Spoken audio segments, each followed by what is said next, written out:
to pick this up is to deal with the Phobias, because the first 3 picks, they don't have an answer for the Phobias. As we kick off our Series 2 of the day, Game 1 versus Team Vamos and Team Spirit. Thank you so much, Rain Day. Here, we're going to see our second best of 3 play out. Luckily, no pressure.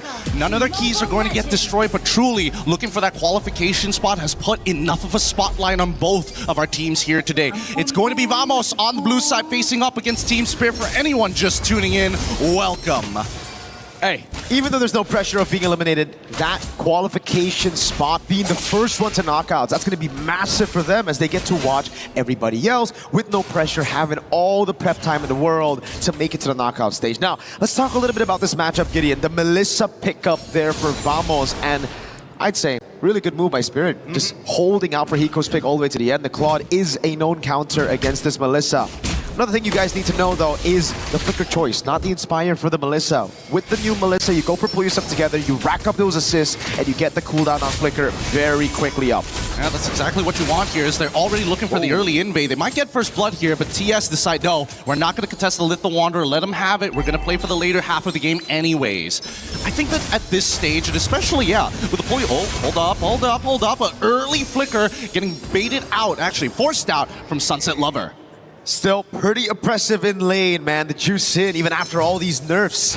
Again, it's to pull yourself together for Natco. All about picking up those assists, getting to a point where the Flicker is on super low cooldown, and then just surviving throughout these skirmishes, being that consistent damage source. Zaur, already level 4, but I don't think going on Clockon is wise right now with the Flicker up and with the Brave Smite. Probably not the greatest idea, but I like the fact that Supat has opted to go for the Weakness Finder just to say, you know what, as much as I love Warcraft, I want to punish Kid Bomba in the lane as much as I possibly can, and they're looking for it now. Yep, rotation over, Bomba able to still pick up that XP crab now against Supat, jumps in twice, but Zkeef is going to rotate over as well. Kid Bomba with the Dark Wave, landing on 2 now. Flicker down to safety, and for the pursuit is already there. The Tempest of Blaze comes in with Sour Egoist, and Supat's gonna get baited under. First blood away. Sour with the Divine Blaze getting away, but now to the Lantern Flare to throw him back into Zkeef. And it's a double pickup as Sawo with no Flicker is fed right onto the Hirara. Can they get anything more for this? And it looks like no, nothing else. The Glorious Pathway being stolen away as topside. Natco doing a pretty good job in this lane, staying very, very healthy. But with everything that has happened, at least for Kid Bomba's side, hey, we delayed this, now we have to refight for it. Dark Wave again, now the Glorious Pathway stolen by Sunset Lover. Retry coming out for error. Zaur was still on the purple buff, and it's just a good escape as Zkeef lays down the carpet to get them all out. Yeah, but this means it's an instant invade on the side of Team Spirit, right? They're not going to give this up. They know for a fact, hey, Zkeef has to recall. He already used the Glorious Pathway. He's not going to be here for a couple of seconds, so let's take what we can get and quickly rotate back over to the mid lane, maybe give some pressure over to Hiko, because so far, it looks like he's getting punished. Zkeef's been playing an amazing game, man. Getting these Law & Orders at the right time, also just slowing Bomba. It's a zoning that we didn't get to see for some of the games we witnessed yesterday, and now they're already putting the pressure onto Zaur. Ego is giving Error 404 all the space to take lethal, to take control of enemy map, and just to get that advantage that they have technically already built up with that first turtle.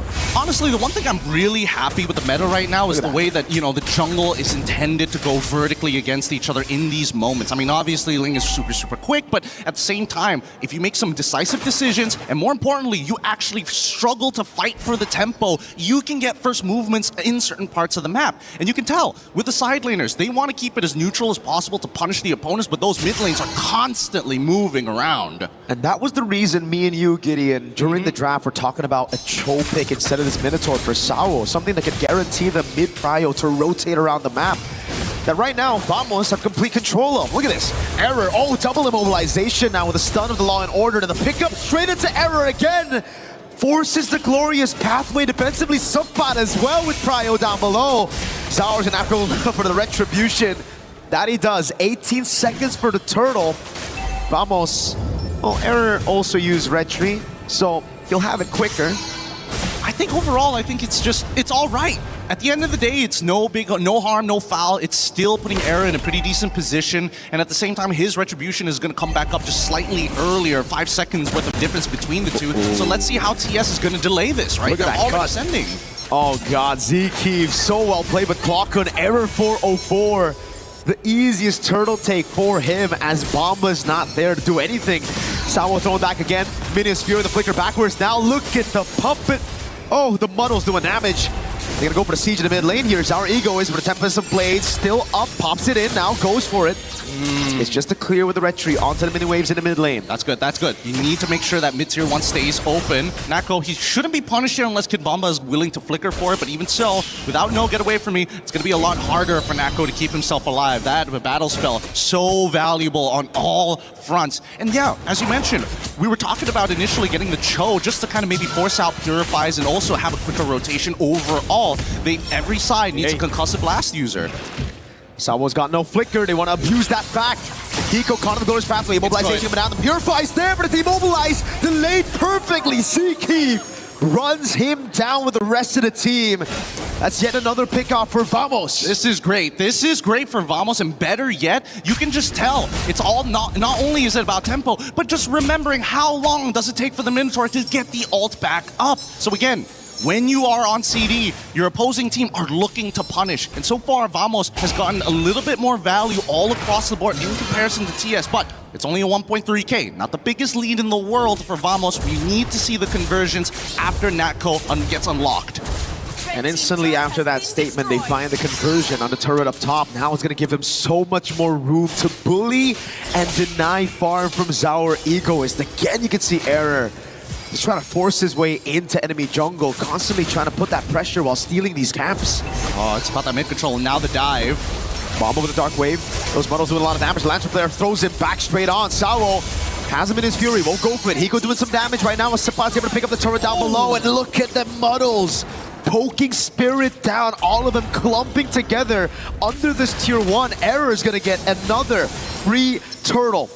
Luckily, it's Flying Cloud, so unfortunately, despite, forcing the recalls early on, Vamos, they're not done just yet. They want this mid-tier 1. Bomba can't do anything. He's gonna have to flicker out. Minions Fury knocking him up, but Nako was able to flicker out of safety. Oh my god. Sawo with yet another knockup. Now a flicker out for Sawo, but Clockun is a bit too aggressive. Did not want to use the Crimson Beacon, nor the flicker. Yep, got punished for it hard, and now they lose tier 1 up top side as well, just because they were so adamant on trying to break this mid-tier 1. Overall, it's not the worst thing in the world, but you can see that at least for Team Spirit, they're not completely out of this just yet. It's a matter of time before they can start clumping up and fighting front to back, which, to be fair, is in Vamos' favor, assuming that Nako has that battle spell up, because he's going to get dove on pretty quickly by Zara Egoist, and that's going to cost him resources. Sawo knows there's no flicker on Nako, but he has to disengage now. Bomba, no flicker. He's going to be caught all alone, immobilized and isolated. Error 404 picks up his first Sky Piercer stack.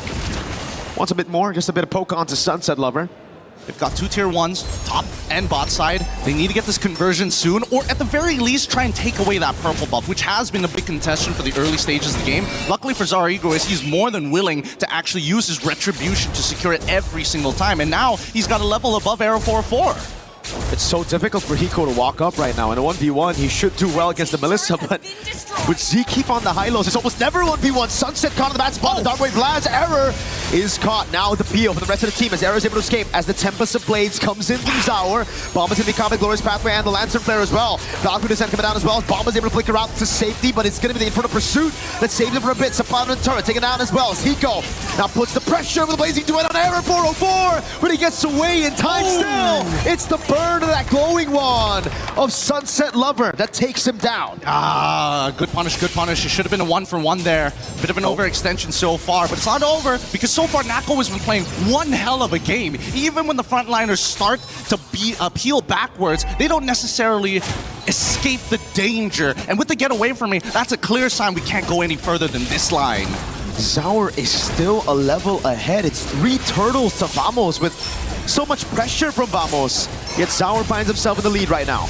Purple buff not available for him. Retribution Seakeep steals it away somehow. Bomba's gonna have to run away with no flicker. He pops in the Dark Wave and goes in for a desperate move, but Seakeep picks up the Lord and a killing spree. Oh my goodness, that has got to be so upsetting. I mean, I can only imagine, like, especially if you're in Zara Egoist's position. Oh my god. Yeah, like, he comes back. I've tried my hardest to try and save it, and I think he might have retreated too early. Let's see it right here. Oh, he did! Like, it was right on the border. He retreated right as he got. Oh god. I hate the fact that this visual indicator, that line is too thick. We need a cleaner line here to know exactly when, or do the smart thing and crunch the numbers as they're looking to siege underneath the inhibitor. Muddles placed down. Nako now brings it back. Hiko's gonna be caught by the stun of Law and Order. And the Lord is still very much healthy down below. Vamos are playing this clean siege game against Team Spirit. This is disgusting. We're used to the sieges coming in from like the Yves, the Farsas, but now when we have Muddles, it's just constantly being thrown underneath that inhibitor. And there's very little that Team Spirit could actually do in these moments. Luckily, at least, with the Lord crashing down on the Holy Shielding side, maybe they've got an opportunity. Uh-oh. Baba popped in. That shoulder bash a bit too far. He gets baited out of it. Dark Wave lands on everybody. But he gets taken out. Now Cockun with the Crimson Beacon zoning Hiko away. He has a BMI backwards at the Ling. Zaur has to handle down below. That's a far lane base turret taken for Vamos. So far, this Melissa pick has been doing wonders. Even though it's not picking up the most amount of kills, being 0-4 on those assists is great enough. He's peeled for his frontliners more times than the actual supports. Again, it's a Muddles. Onto the back, doing some damage. Just poke and poke. Spirit able to keep their 2 base turrets alive, but I think for Vamos, it's already a win. They wanted the far lane, they wanted that control. They didn't want Zaur to be able to dictate the pace of that far lane, and now he shouldn't be able to. All right, I think we need a quick item look here. We see the hand cams, everybody, top tier mechanics here. Trying to make sure that they're keeping up fast, but we need to see what they currently have. 3 items already done here for this Melissa, looking for a Winsome Nature just to keep themselves alive against someone like the Claw, who, unfortunately for Hiko, hasn't completed the Trinity himself. From everybody else, I'm most worried about anybody who wants to go up forward, people like Kid Bomba, because the Ice Queen's wand is completed for Clawkun, so running away is even harder. The biggest problem I see right now is the fact that they just don't have enough damage, right? Like, this composition really relies on both Zaur and Hiko to be ahead. Zaur's doing a pretty good job at keeping things level despite the 3 turtles that Vamos have taken, but Hiko on the other side, because they've been trying to give all the farm to Zaur, Hiko has suffered. He's only now finished up the Swift Trinity. And you can see it's almost a 1-item difference here. Natko gonna pick up the Win of Nature very soon. Yeah, I mean, as much as Clawkun has already, given his life in weird times, he's still a full item up in comparison to Sunset Lover. I mean, yes, the Lightning Truncheon is always going to be good for that extra bit of damage, but there's so much to stand on Subbot. Unless he gets it on Natko, I don't see it happening. Zaur's gonna try to go for the steal right now, but he's only able to get the Finch Boys. Kid Bomba flickers out, but there's no one there to help him out. That's even the Lancer Flare to bring him back. Suppot right there as well. Glorious Pathway in a massive Dark Wave, but it won't be enough as Natko cuts him down. And that's enough gold just for the kill on Bomba to get him a Win of Nature. They've got the kill angle here. Natko has already completed the Winsome Nature. If Hiko even fully stacked with the Art of Thievery, with the fully stacked golden... wait, hold on. What do they have? They're just trying to muscle their way in. Oh, Error almost bursted Hiko down. Zaur up top to buy some time against Sunset Lover, forced to flicker out of Sunset. Able to bait for Zaur. He goes in for the 1v1 against Error, but the Lord is right there as Clocker is able to pick up Zaur. That's 1v1. Zaur picking up the kill onto Error. Now goes for the Blaze as well. The Blaze comes around for Hiko, but he's able to BMI out of the Law and Order. Now it's Bomba.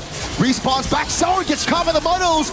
Bomba has to jump in front of pursuit onto Natko. The Win of Nature saving him right now as Bomba's gonna have to jump one more time. Clocker's right there. Bomba with the jump again. Now it's Hiko with the rest of the world. Natko kiting back. Hiko with the BMI. Vamos on the base. It will just be game 1 to Team Vamos. So close to the wipeout, but what an absolute